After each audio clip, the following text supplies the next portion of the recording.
Benjamin Lubzinski présente une lecture hypnotique et au dodo. Apprête-toi à vivre une expérience magique, à la croisée des chemins entre des textes magnifiques et l'hypnose qui leur donnera vie. Porté par le rêve, tu apprends à être serein et à bien dormir soir après soir. Avant de plonger dans ton monde intérieur, n'oublie pas de t'abonner à la chaîne et si tu aimes cette expérience, pense à la liker, la partager et à laisser un commentaire. Maintenant, place à l'hypnose. Installe-toi confortablement et laisse-toi porter par ces mêmes mots qui te feront entrer en transe de plus en plus profondément d'écoute en écoute. Pour commencer le voyage, sache qu'il est urgent de ne plus rien faire. Assieds-toi, allonge-toi, sois confortable et reste immobile. Dérobe ce temps précieux au temps pressé et ferme les yeux à moitié. Des aveugles, on raconte que la lumière qui se dérobe à leur regard développe leurs autres sens, l'ouïe mais aussi le toucher. Lorsqu'ainsi tes paupières restent mi-closes et que s'ébauche en toi une forme de recueillement, ce sont les premiers pas vers un état différent où l'imaginaire est roi et le conscient de plus en plus discret. Je pourrais bien sûr guider ton attention sur ta respiration, déjà plus lente, t'inviter à l'écouter, à te laisser bercer par elle, jusqu'à ce qu'une partie de toi s'assoupisse. Une voix douce qui fredonne, des bras qui portent dans un balancement doux. Ils savent déjà tout de l'hypnose, ces jeunes parents qui entourent de leur tendresse leur nouvel amour. L'enfant s'endort, l'oreille collée contre leur cœur. De la douceur. C'est tout ce qu'il te faut. Celle de ma voix alors que tu dérives en toi-même, portée par les flots paisibles du confort engourdi qui fait son lit en toi. La douceur aussi du temps qui passe plus lentement, rythmé par le métronome régulier de ton souffle. Tu te fatiguerais vainement à vouloir lutter. Contre qui et pourquoi? Ce serait inutile. Ne pressens-tu pas déjà à quel point tu vas pouvoir te sentir bien? Le corps est un peu plus lourd et l'esprit, comme en apesanteur, semble se mettre à flotter. C'est ainsi qu'on rêve le mieux. Comme tous les jours, ton corps se sera fatigué à marcher, ta volonté à combattre, et ton espoir à chercher le bonheur. Va, accepte le refuge qui t'est offert. Tu n'as même pas demandé cet asile face aux difficultés de la vie. Ici, en ton fort intérieur, ton inconscient crée, au fur et à mesure et pour toi, l'espace protégé de ton repos. Laisse à ce corps un droit à la paresse, cet esprit parfois inquiet qu'il se délasse, somnole s'il le veut et dorme s'il le faut. Rien qu'une évocation, une atmosphère cosy, quelque chose de douillet au confort agréablement contagieux, qui infuse en toi, te transportant sur les ailes d'une songerie, au-delà de l'horizon des lourdes pensées, là où tous les mots et tous les rêves deviennent réalité et nourrissent dans le terreau profond de notre âme les graines du changement. Une évocation donc. Et pourquoi pas celle-ci? Un feu ronflant dans l'âtre, dont la chaleur se répand en toi comme une merveilleuse présence.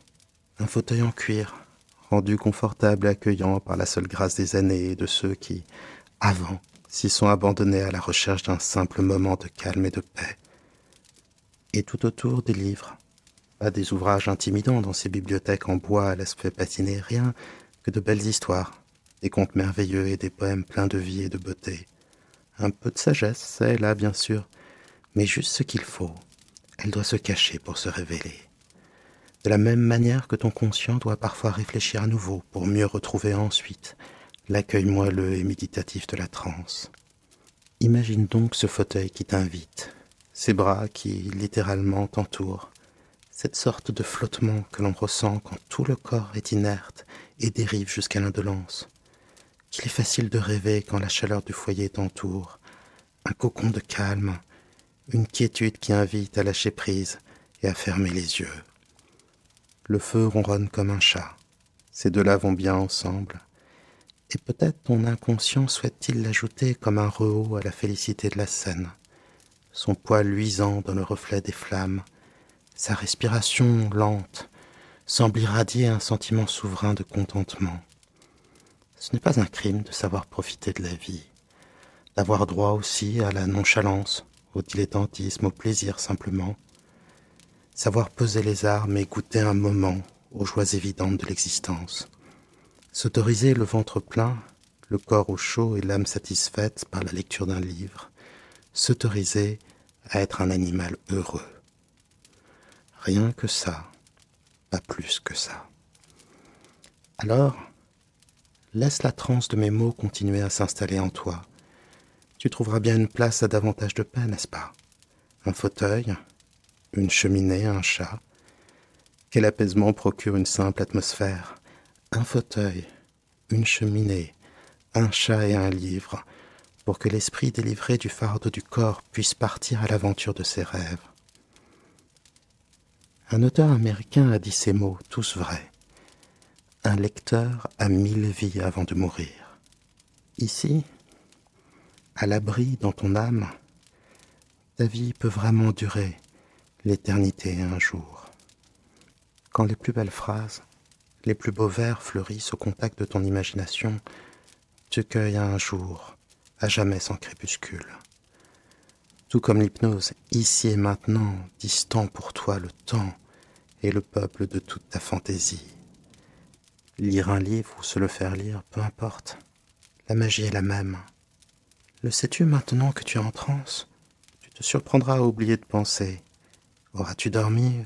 Oui, certainement, du sommeil de l'hypnose. Tu connais le titre du livre qui s'annonce, et déjà ton cœur s'y est préparé comme à la rencontre d'un ami. Ton imagination s'en est emparée à l'avance, ébauchant des formes comme un premier dessin au crayon sur la toile. À ton rythme, laisse ton inconscient te faire imaginer un voyage hors de ce corps assoupi, de la lumière ancienne de la pensée d'un autre, des pages même de ce livre, se crée pour toi une porte vers l'autre côté. Là se trouve le pays des histoires, un lieu où chaque mot devient une réalité. Là-bas, un château n'est pas que 7 lettres, mais une évidence de tours, de pierres et de moulures.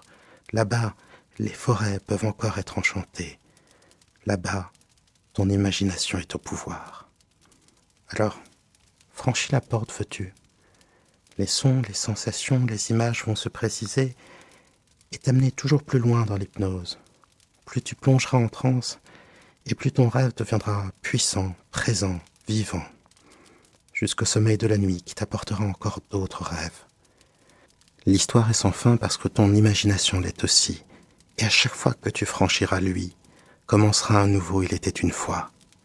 Bercé par le flux et le reflux de ta respiration, laisse-toi porter par ces mots magiques et vis ce livre, phrase après phrase, tantôt spectateur, tantôt acteur, comme dans un rêve.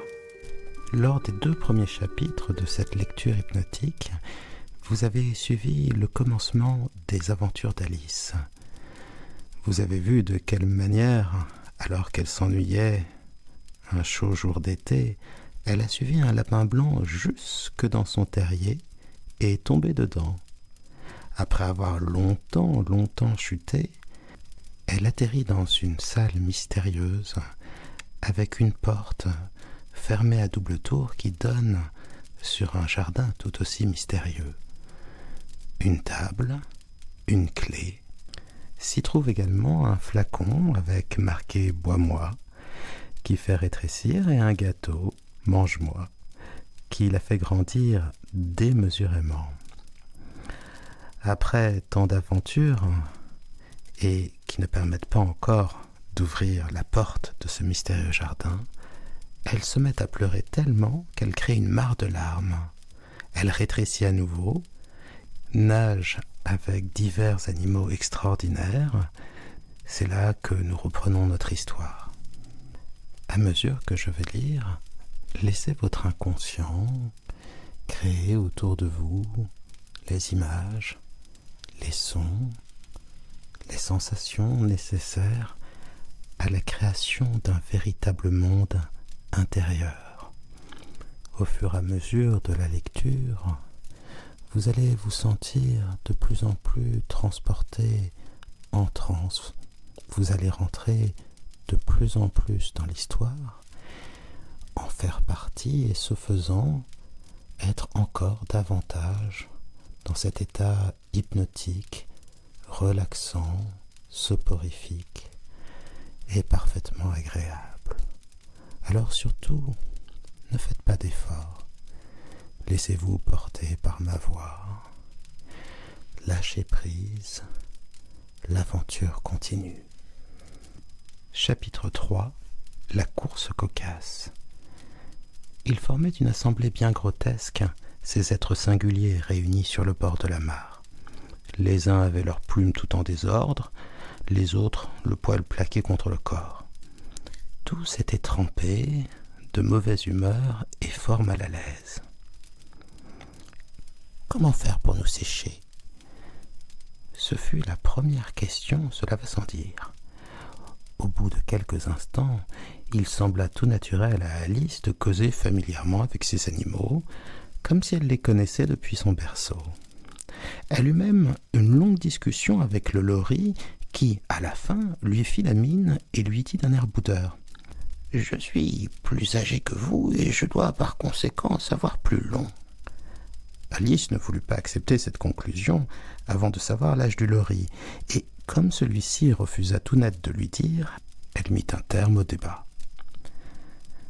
Enfin, la souris, qui paraissait avoir un certain ascendant sur les autres, leur cria : « Asseyez-vous tous et écoutez-moi.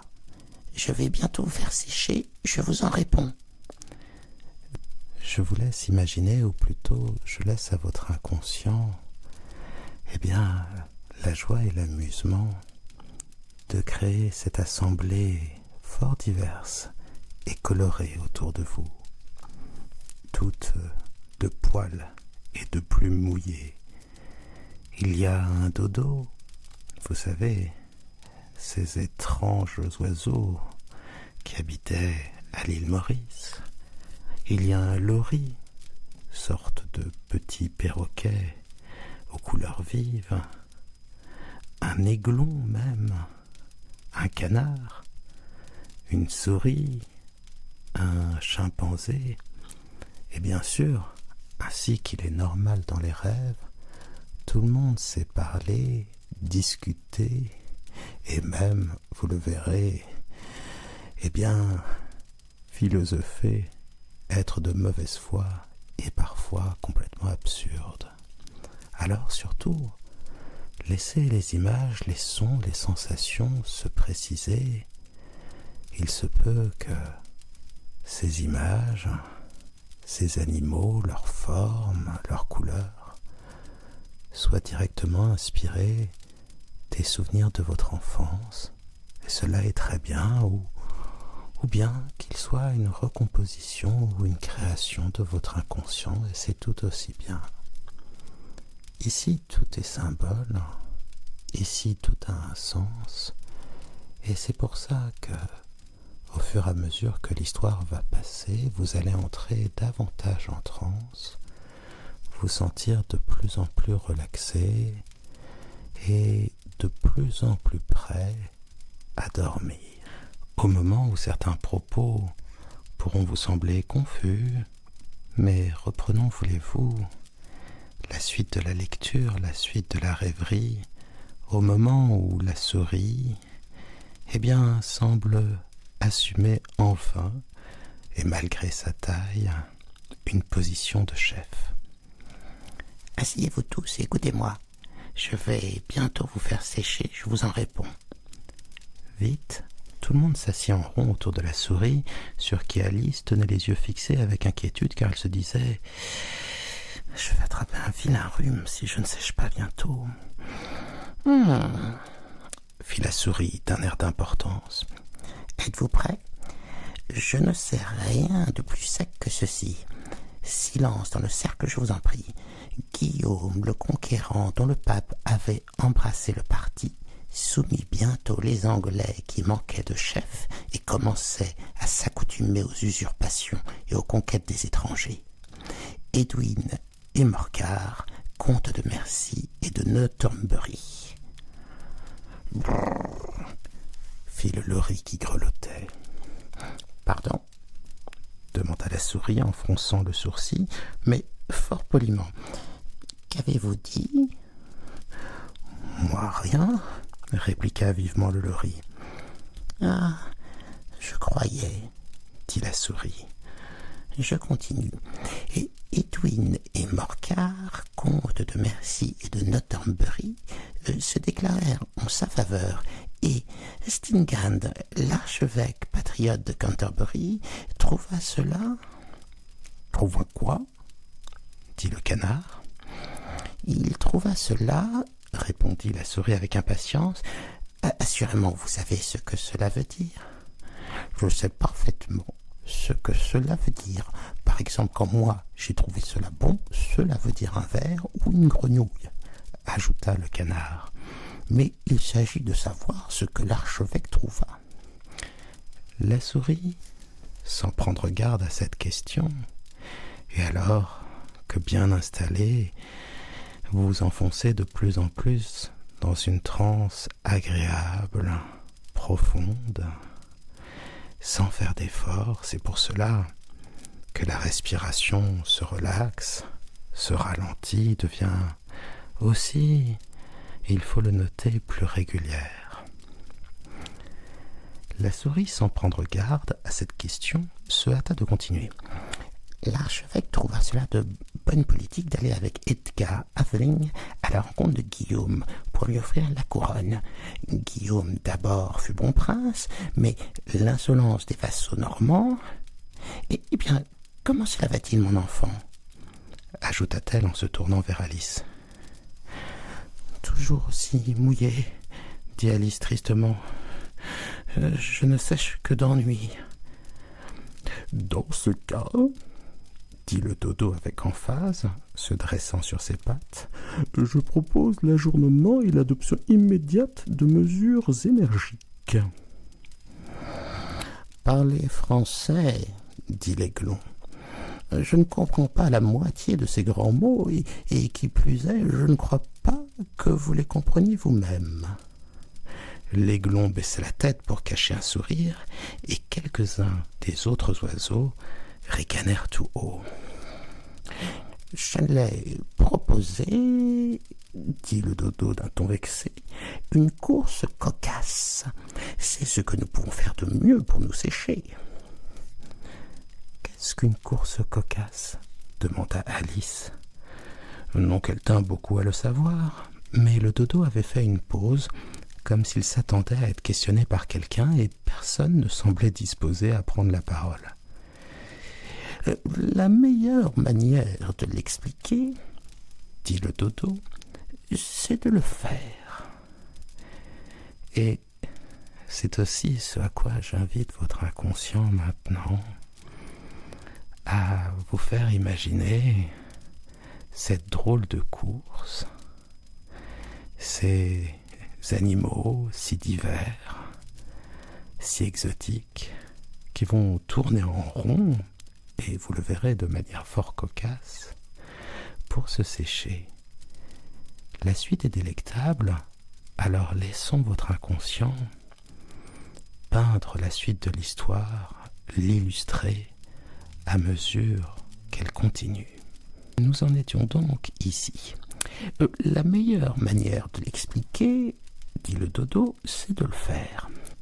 Et comme vous pourriez bien, un de ces jours d'hiver, avoir envie de l'essayer, je vais vous dire comment le dodo s'y prit.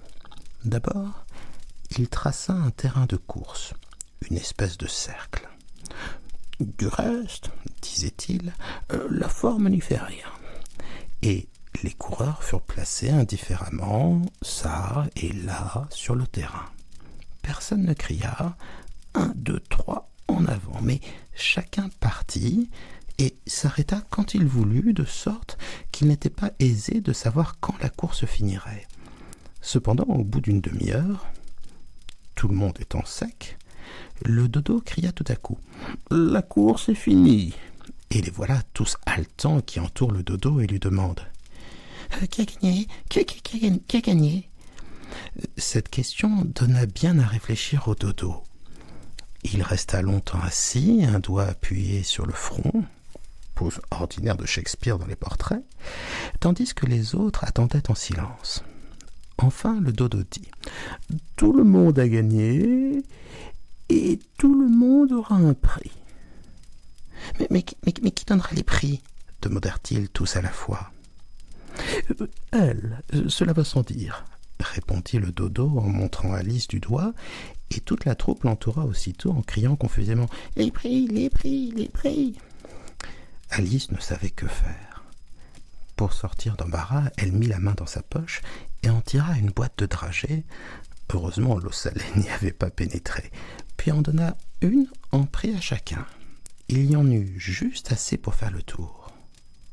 « Mais il faut aussi qu'elle ait un prix, elle, » dit la souris.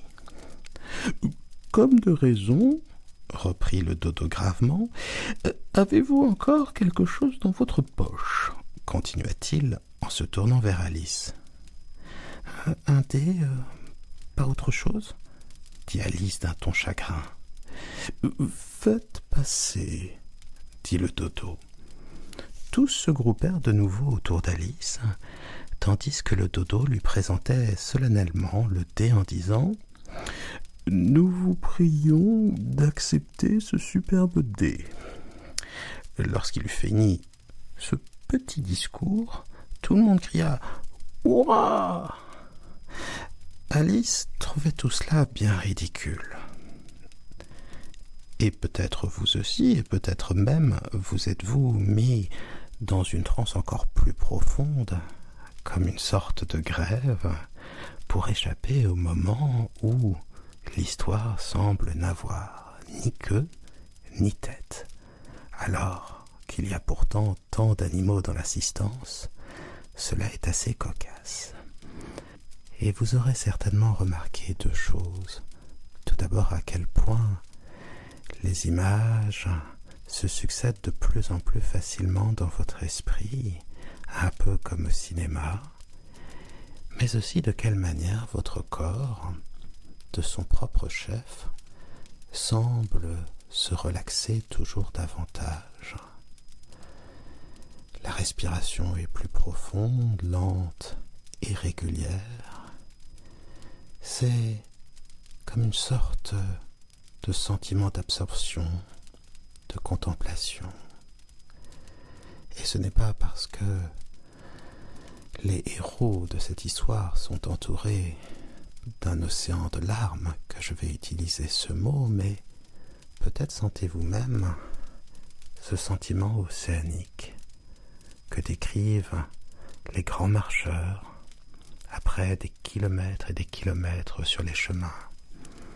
Ce moment de connexion et de détente profond, un apaisement entier, quelque chose, cet état modifié de conscience, qui semble dépasser les limites du corps et de l'esprit et s'allonger vaste et presque infini comme l'océan. Alice trouvait tout cela bien ridicule, mais les autres avaient l'air si graves qu'elle n'osait pas rire. Aucune réponse ne lui venant à l'esprit, elle se contenta de faire la révérence et prit le dé de son air le plus sérieux.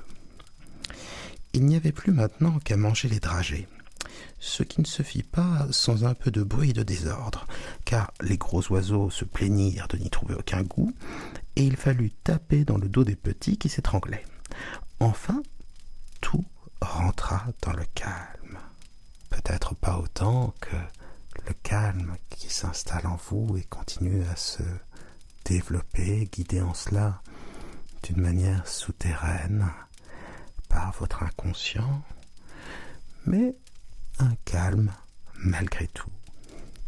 On s'assit en rond autour de la souris et on la pria de raconter encore quelque chose.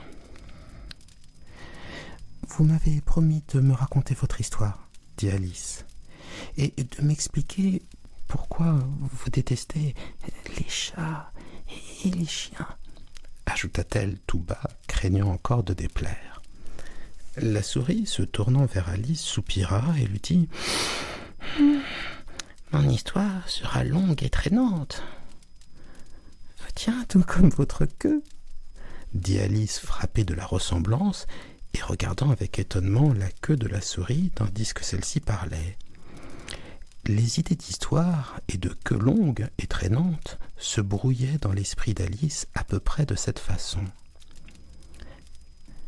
Et là, un long poème en forme de queue de souris va bientôt se dessiner.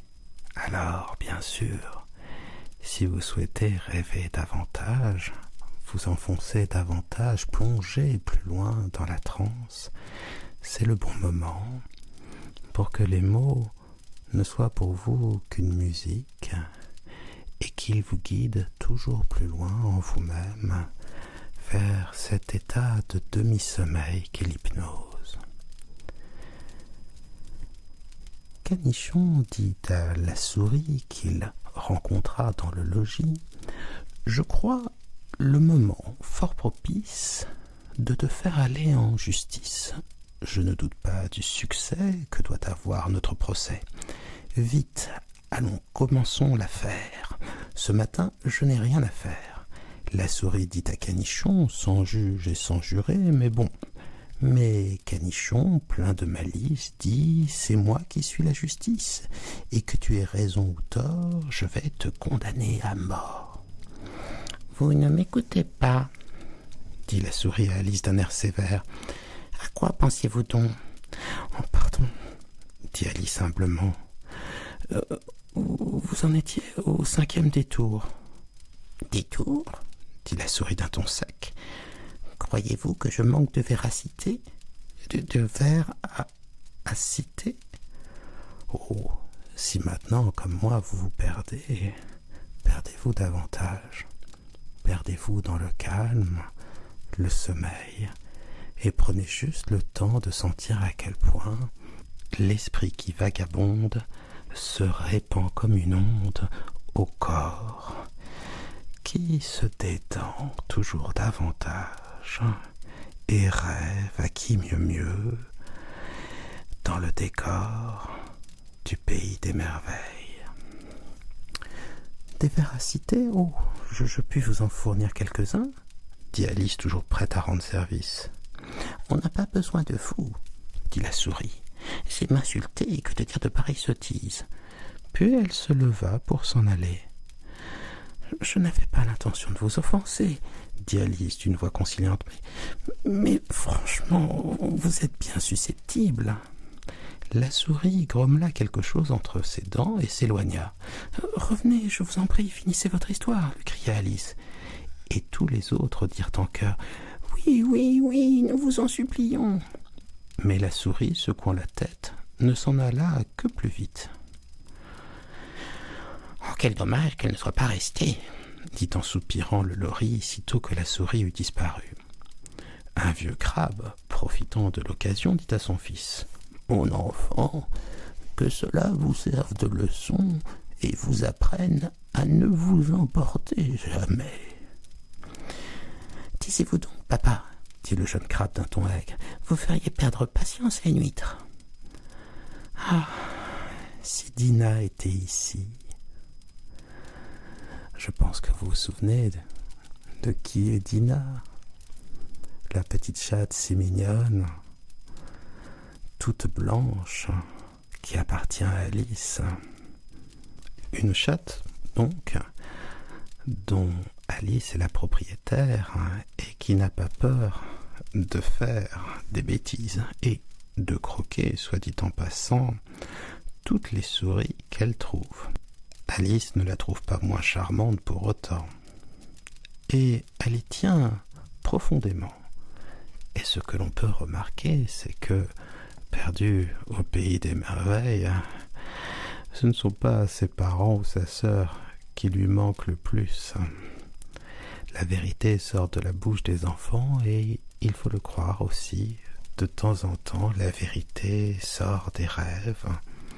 Alors qu'ici, la vérité qui, non pas s'impose, mais progresse, se développe, croît en vous, c'est la vérité du calme intérieur dont vous êtes capable. C'est la réalité de ce moi profond, serein, et en qui se trouvent toutes les possibilités de changement, mais aussi ce qui vous constitue, le plus sincèrement, le plus totalement possible.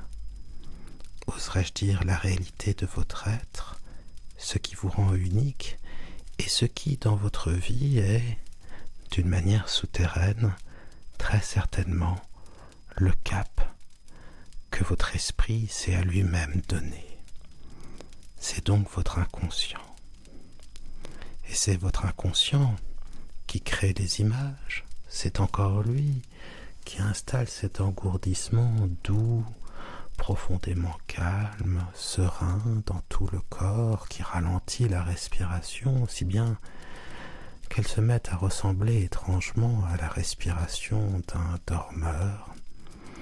C'est lui encore qui dissocie d'un côté le corps lourd et calme pour donner plus de légèreté à l'esprit qui rêve et qui, se laissant porter par une histoire, retrouve instinctivement, comme le plus merveilleux des conditionnements, la tranquillité et le sommeil que l'on peut ressentir à mesure qu'un adulte, lorsque vous êtes enfant, vous conte une histoire. « Ah, si Dina était ici !» dit Alice tout haut sans s'adresser à personne. « C'est elle qui l'aurait bientôt ramené. » « Et qui est Dina, s'il n'y a pas d'indiscrétion à le demander ?» dit le lori. Alice répondit avec empressement, car elle était toujours prête à parler de sa favorite. « Dina, c'est notre chatte. Oh, si vous saviez comme elle attrape bien les souris, et si vous la voyiez courir après les oiseaux, aussitôt vue, aussitôt croquée. » Ces paroles produisirent un effet singulier sur l'assemblée. Quelques oiseaux s'enfuirent aussitôt.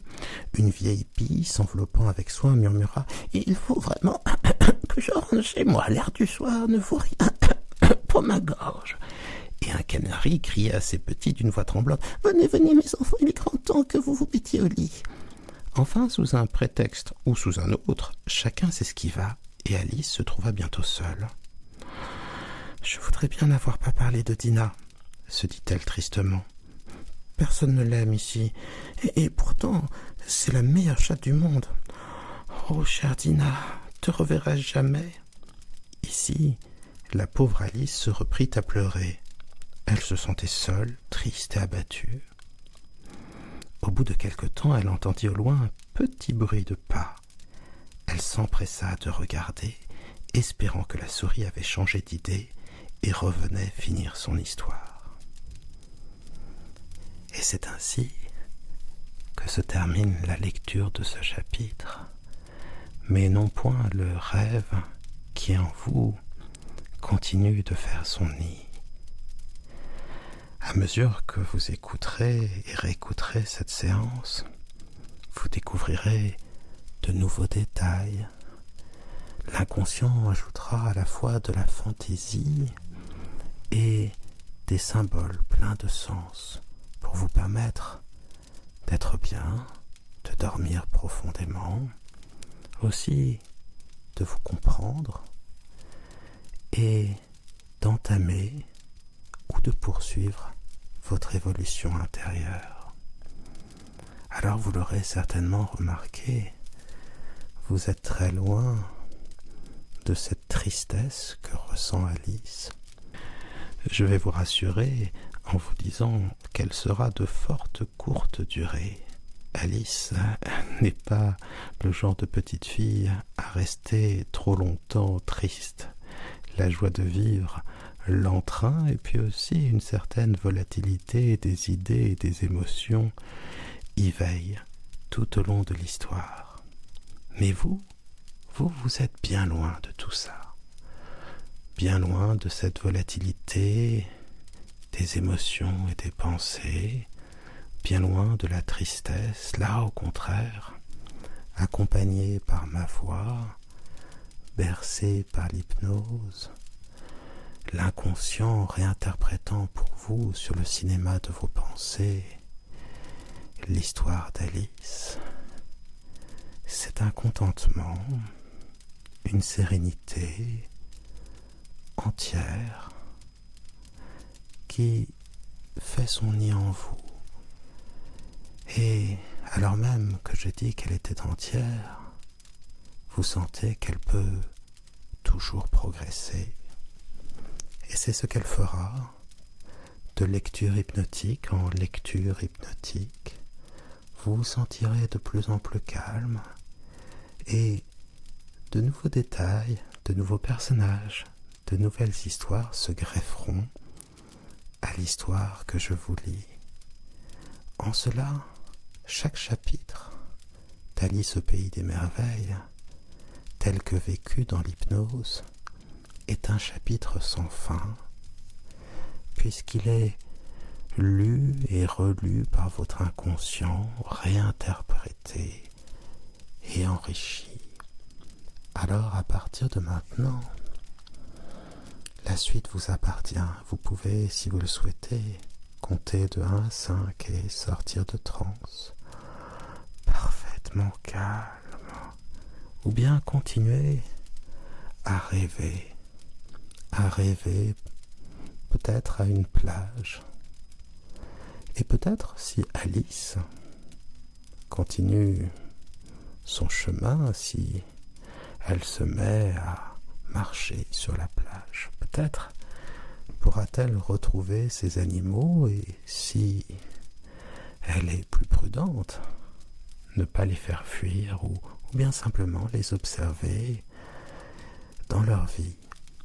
Cela doit être amusant d'observer une famille de loris, ces oiseaux colorés, dans leur petit nid, une sorte de petite maison faite de palmes, j'imagine, en haut d'un arbre exotique, ou bien découvrir le terrier du lapin,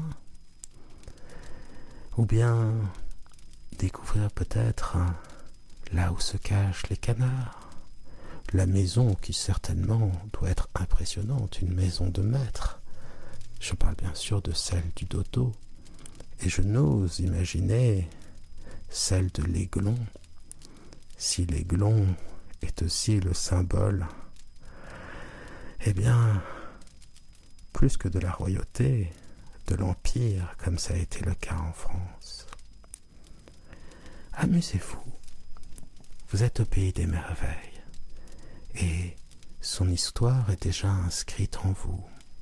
Alors vous pouvez, si vous le souhaitez, sauter des pages et aller goûter avec le chapelier fou, ou bien, pourquoi pas, jouer une partie de croquet endiablé près du château de la Reine de Cœur, ou découvrir la maison du lapin, ou parler à la duchesse et à son drôle d'enfant. Tout est ouvert et tout est possible.